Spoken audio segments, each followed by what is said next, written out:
Now in one breaking news, former NBA star Gilbert Arenas arrested and facing federal charges. High-stakes poker has long been a magnet for celebrities, athletes, and the ultra-wealthy.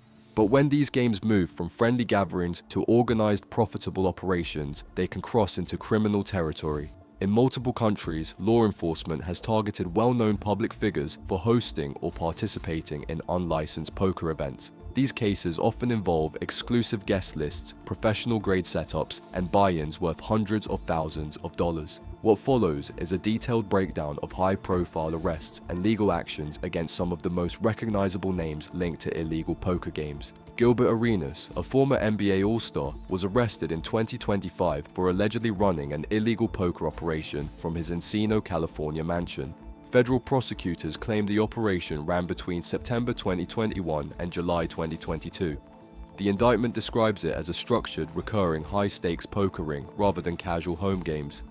The games took place inside Arenas' residence, which was fitted with professional-grade poker equipment. This included a custom table branded with Arenas Poker Club and featuring his jersey number. Federal agents state that the events were organized with full operational staff, valet attendants for players' vehicles, chefs to prepare food during sessions, and armed security guards to oversee entry and safety. The indictment specifies that hired women served drinks, provided massages, and offered companionship to players in exchange for tips. According to prosecutors, a percentage of these tips, up to 35%, was required to be returned to the organizers. These requirements, along with the presence of a rake taken from each pot, moved the games into illegal territory under California law, which prohibits house cuts in poker. Text messages allegedly sent by Arenas to co-defendants detail the logistics of the operation, including scheduling, staffing, and the collection of the rake. In one instance, Arenas proposed using his YouTube channel to indirectly promote the games by uploading a blurred poker video featuring himself, intending to attract more players. The indictment also states that Arenas paid at least $14,000 to an associate to help stage and manage the events. In July 2022, Homeland Security agents raided the mansion, seizing cash from the master bedroom. The indictment claims Arenas falsely told border officials that he had no knowledge of the games being hosted at his property, even after evidence surfaced. His co-defendants face related charges such as conspiracy, immigration fraud, and marriage fraud. Arenas is charged with conspiracy to operate an illegal gambling business, operating such a business, and making false statements to investigators. If convicted on all counts, he faces up to 15 years in federal prison. As of now, he has pleaded not guilty and is out on a $50,000 bond. His trial is scheduled for September 2025. Guo May, a Chinese internet celebrity known for her luxury lifestyle posts on social media, was arrested in July 2014 in Beijing for organizing private poker sessions that authorities determined to be part of an illegal gambling operation. The games were hosted in a residential apartment and targeted high-spending participants. According to Chinese prosecutors, Guo took a rake of between 3 and 5% from each game. A rake is a fixed commission taken from the pot or buy-in by the house or organizer. In China, this practice is prohibited in private games, and any consistent gambling operation that charges players is considered illegal under national gambling laws. Police investigations revealed that the poker games were connected to a broader illicit casino network. This network allegedly involved other illegal betting activities and was designed to draw in wealthy clients willing to pay for exclusive, high-stakes entertainment. The apartment was fitted with card tables, chips, and security measures to screen attendees, showing the games were organized and commercial in nature. Guo was formally charged with operating an illegal gambling business. In September 2015, the Beijing Dongcheng District People's Court sentenced her to 5 years in prison and imposed a fine of 50,000 yuan. The sentence reflected both the scale of the operation and the financial profits it generated. She served her term in full and was released in July 2019. Despite her release, the conviction significantly damaged her public image in China and remains a high-profile example of the government's strict stance on organized poker games and underground gambling networks. In July 2014, Malaysian businessman Richard Yong and his associate Paul Fua were arrested in Las Vegas on allegations of running an illegal sports betting operation during the FIFA World Cup. The case gained international attention due to both men's reputations in the global high-stakes poker community. The arrest took place at Caesar's Palace, where the FBI alleged that suites had been converted into makeshift betting rooms. According to court filings, the operation involved large-scale wagers placed on international soccer matches, with betting activities routed through an offshore site based in the Philippines.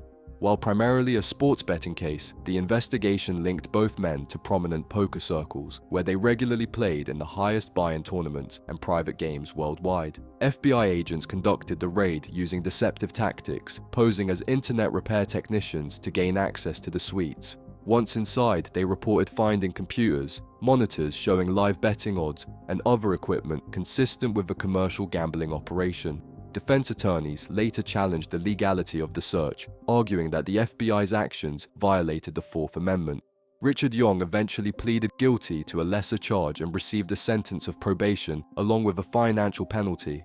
Paul Four maintained his innocence, and in 2015, a federal judge dismissed the case against him after ruling that the FBI's entry into the Caesars Palace suites was unconstitutional.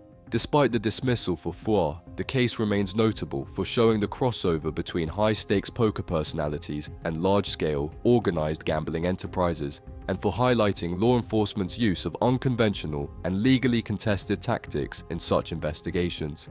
In April 2013, Molly Bloom was arrested in connection with a federal investigation into high-stakes underground poker games. These games, held in Los Angeles and New York, catered to a roster of A-list actors, professional athletes, Wall Street executives, and other wealthy individuals. The gatherings were by invitation only, with buy-ins often reaching hundreds of thousands of dollars. Bloom's operation provided more than just a place to play cards. She organized the venues, coordinated game schedules, and ensured that amenities such as professional dealers, high-end catering, and security were in place. While she did not take a rake directly from the pots, the federal indictment alleged that she profited through fees and other arrangements tied to the game's logistics. Under US law, hosting such commercialized, for-profit gambling events without proper licensing is illegal, even if the players are consenting adults. The poker games gained wider notoriety when they were linked to the collapse of Bradley Ruderman's Ponzi scheme. Ruderman, one of the game's regulars, had used investor funds to pay off gambling debts, which brought federal scrutiny to the entire operation. Evidence collected by prosecutors included player lists, payment records, and testimony from participants.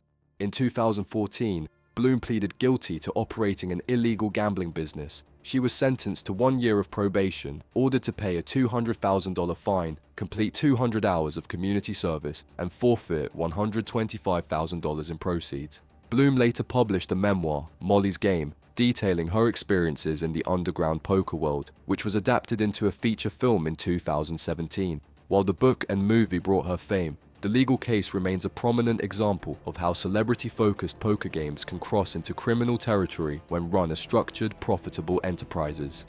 In 2011, actor Toby Maguire was named in a series of civil lawsuits stemming from the bankruptcy proceedings of hedge fund manager Bradley Ruderman. Ruderman had been convicted of operating a Ponzi scheme and admitted to using investor funds to cover large gambling losses. These losses occurred in exclusive high-stakes poker games held in luxury venues such as the Four Seasons Hotel and private residences in Los Angeles. The games attracted a mix of Hollywood actors, professional athletes, and business executives. They were unlicensed and operated outside of California's legal gaming framework, which prohibits running poker games that profit from a rake or organized fee without proper authorization.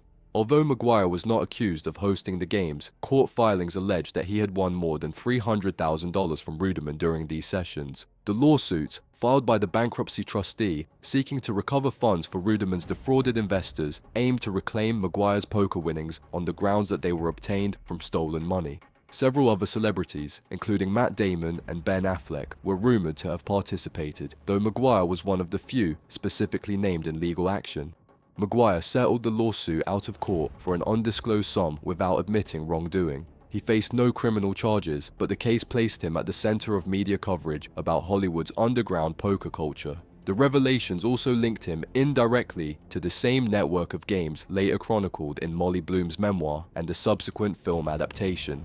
These high-profile arrests reveal the risks that come with operating or joining underground poker games, no matter how exclusive the guest list. But beyond the legal dangers, the high-stakes world has its own internal conflicts, power struggles, and unspoken rules. Few people have pulled back the curtain on that environment more candidly than Mike Matuso. In our next video, we break down how the Mouth exposed the realities of high-stakes poker, both on and off the felt.